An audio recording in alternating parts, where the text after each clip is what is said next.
یہ اللہ کے نیک بندوں کی نشانی ہوتی ہے، اللہ تعالیٰ انہیں مرنے سے پہلے توفیق دے دیتا ہے توبہ کی. ایمی تو نہیں عمار ابن یاسر نے فرما دیا تھا صحیح بخاری میں کہ اے لوگو، عائشہ بصرہ سے روانہ ہو چکی ہیں، وہ دنیا اور آخرت میں تمہارے نبی کی بیوی ہیں. مرتبہ نہیں کام ہونے دیا، لیکن اللہ تمہیں آزمائے گا کہ تم اللہ کی اطاعت کرتے ہو یا عائشہ کی اطاعت کرتے ہو، کیونکہ علی کی اطاعت اللہ کی اطاعت ہے. اطیعوا اللہ و اطیعوا الرسول و اولی الامر منکم. اب دیکھ لیں، یعنی حضرت عمار نے یہ نہیں کہا علی ورسز عائشہ، طلحہ و زبیر، اللہ ورسز، لیکن عزت نے کام کی، کہا دنیا اور آخرت میں تمہارے نبی کی بیوی ہیں، یہ تمہارے پہ آزمائش آ گئی. سلف کا فام لو جی ہے، ہمارے نے اجازت کا فام لے لو کیا اور لو. سنن کبری البیہقی میں موجود ہے، عمار ابن یاسر کہتے ہیں اہل صفین کو، معاویہ کی پارٹی کو، اہل شام کو یہ نہ کہو کہ یہ کافر ہو گیا، یہ کہو یہ فاسق اور ظالم ہے. ظالم کا لفظ موجود ہے، دکھاؤ جی، اے لو دیکھ لو اور دکھائیے. المستدرک للحاکم میں موجود ہے اوپر تلے. جب حضرت زبیر آئے اور حضرت علی نے انہیں حدیث یاد کروائی، زبیر یاد ہے نا، حضور نے کہا تھا ایک دن تو علی کے خلاف تلوار اٹھائے گا اور تو اس وقت ظالم ہوگا. تو حضرت زبیر ایڑی لگا کے جنگ چھوڑ کے پیچھے چلے گئے. اور ان کا میں بھول گیا تھا. ظالم کے الفاظ موجود ہیں، لیکن وہ ایک خبیث تھا، حضرت علی کی فوج میں خارجی، اس نے جا کے انہیں شہید کیا. اور جب خبر سنانا ہے تو حضرت علی نے فرمایا مسند احمد اور مستدرک الحاکم میں کہ صفیہ کے بیٹے کے قاتل کو، ابن جرموز کو جہنم کی بشارت سنا دو میری طرف سے، کیونکہ میں نے رسول اللہ سے سنا تھا کہ ہر نبی کا کوئی نہ کوئی ساتھی ہوتا ہے، اور میرا ساتھی زبیر بن عوام ہے. ہر نبی کے ساتھ ہواری ہوتے ہیں، اور میرا ہواری زبیر ہے. یہ حضرت علی اس کے قاتل کو جہنم کی بشارت سنا رہے ہیں، اس نسبت کی وجہ سے کہ وہ رسول اللہ کے ساتھی تھے، اسی لیے انہیں بھی توفیق ہوئی ہے. حضرت طلحہ بھی جنگ چھوڑ گئے. حاکم میں موجود ہے، مروان کو جب پتا چلا حضرت طلحہ بھی جنگ چھوڑ رہے، اس نے پیچھے سے گھٹنے میں تیر مارا یا نیزہ مارا اور وہ شہید ہو گئے. ایمی تو نہیں پھر مولا علی نے فرمایا کہ میں اللہ سے امید کرتا ہوں، مصنف ابن ابی شیبہ میں، فضائل صحابہ میں، کہ یہ جو سورۃ الحجر کی آیت نمبر 47 ہے کہ قیامت والے دن اللہ تعالیٰ اہل ایمان کے دلوں سے ایک دوسرے کے خلاف قدورت نکال دے گا اور وہ تختوں پہ آمنے سامنے بیٹھے ہوئے ہوں گے. یہ میرے عثمان بن عفان، طلحہ اور زبیر کے بارے میں ہے کہ اللہ تعالیٰ ہمیں جنت میں پہنچائے گا، اور ایک دوسرے کے بارے میں اگر کوئی میل آ گیا غیل تو نکال دے گا.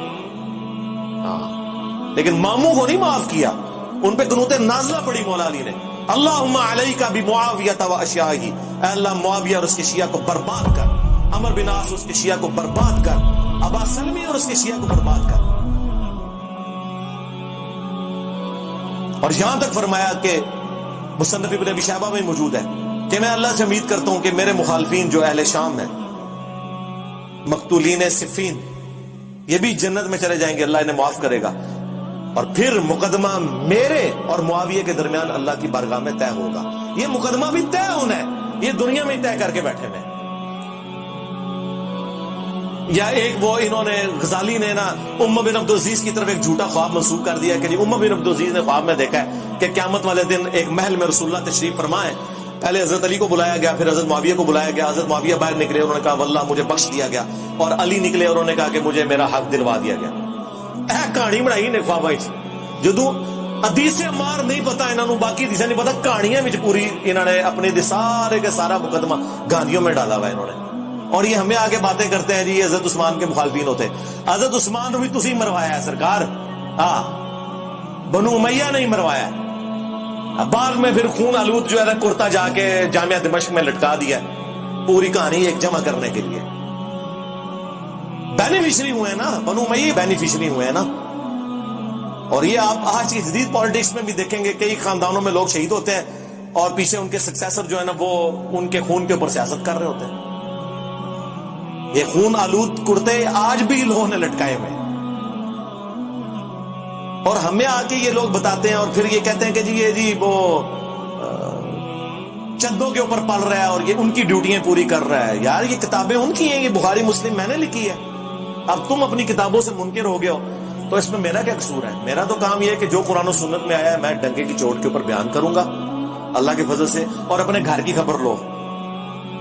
تمہارا ابا جس کے اوپر تمہارے فرقے کا نام ہے وہابی، اس کے بیٹے عبداللہ بن محمد بن عبد الوہاب نے ایک کتاب لکھی ہے سیرت الرسول، فری پی ڈی ایف ہماری ویب سائٹ سے ڈاؤن لوڈ کریں، خلفائے راشدین کے اوپر چیپٹر باندھے ہیں، اس نے وہ جملے لکھے ہیں کہ ان کی کانپے ٹانگ ہے۔ اس نے لکھا ہے اس کے اندر کہ حضرت معاویہ نے شہادت عثمان کا جھوٹا الزام حضرت علی پہ لگایا اور بیعت سے بھی منحرف ہوئے، لیکن اللہ تعالیٰ نے حضرت علی کو سرخرو کیا۔ پھر انہوں نے لکھا کہ بنو امیہ 60 سال تک گالی گلوچ کرواتے رہے، تنقید بیان کرتے رہے، تصحیح کرتے رہے حضرت علی کی ممبروں کے اوپر، لیکن اللہ تعالیٰ نے مولا علی کی شان کو بلند کیا۔ اور پھر انہوں نے مسند احمد کی حدیث نقل کی کہ اصحاب نے جنگ چھوڑ دی تھی قتل عمار کے بعد، اور حضرت عمرو بن عاص نے حضرت معاویہ سے کہا کہ عمار قتل ہو گیا، اور رسول اللہ نے فرمایا تھا عمار کی قاتل جماعت وہ باغی ہے، تو انہوں نے کہا ہم نے اسے قتل کیا ہے، نہ یہ علی ساتھ لے کر آتا، یہ اس کے ساتھیوں نے لا کے ہمارے نیزوں کے آگے پھینک دیا، اور نہ یہ شہید ہوتا۔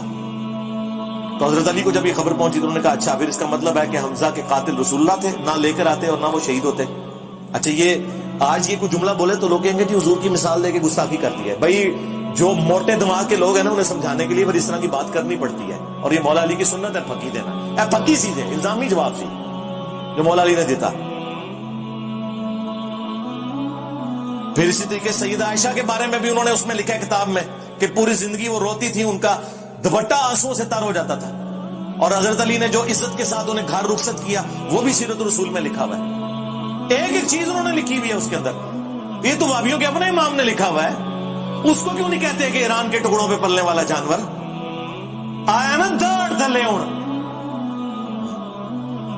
اور کچھ عرصے سے یہ لوگ میری دشمنی میں اتنے آگے گئے ہوئے تھے کہ حنفیوں کے بزرگوں کو اپنا امام بنا کے پیش کر رہے تھے، لیکن میں نے انہوں نے گاٹیاں تو پھاڑ لیا آگے۔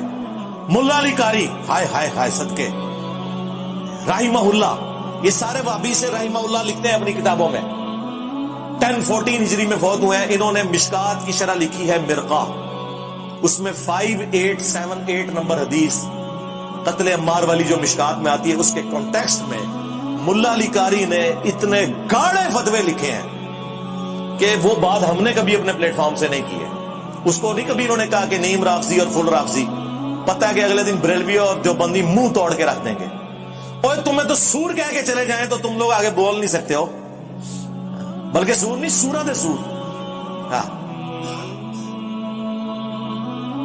تو ملا علی قاری لکھتے ہیں، کتنے سخت بھاری جملے وہ لکھ رہے ہیں، اتنے سخت جملے لکھ رہے ہیں کہ ہم یہ بات کریں تو یہ لوگ کہیں گے یہ تو بڑی گستاخی کر رہے ہیں۔ انہوں نے لکھا ہے کہ حضرت معاویہ رضی اللہ تعالیٰ عنہ نے حضرت علی کی بیعت نہیں کی، انہیں چاہیے تھا کہ وہ حضرت علی کی بیعت کرتے اور خلافت منفیت کی طلب ترک کر دیتے، جو ان کے دل میں حکومت کی لالچ تھی نا اسے چھوڑ دیتے۔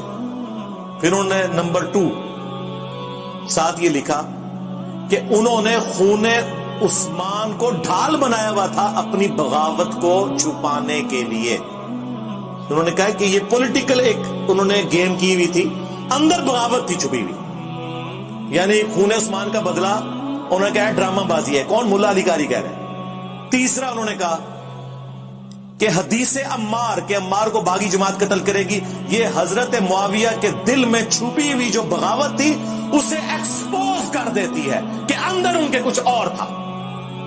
ہاں نمبر 4 حضرت معاویہ کے ایٹیچیوڈ کی وجہ سے قرآن اور سنت دونوں مہجور ہو گئے، پیٹھ کے پیچھے ڈالے گئے۔ اندازہ کریں اتنے سخت الفاظ۔ پھر انہوں نے آگے جا کے لکھا لیکن ہمیں چاہیے چونکہ وہ صحابی تھے ہم اپنی زبانوں کو بند رکھیں۔ ہاں اس کا مطلب ہے یہ ساری باتیں کرنا یہ زبان کھولنا نہیں ہے، بلکہ یہ حقائق بیان کرنا ہے۔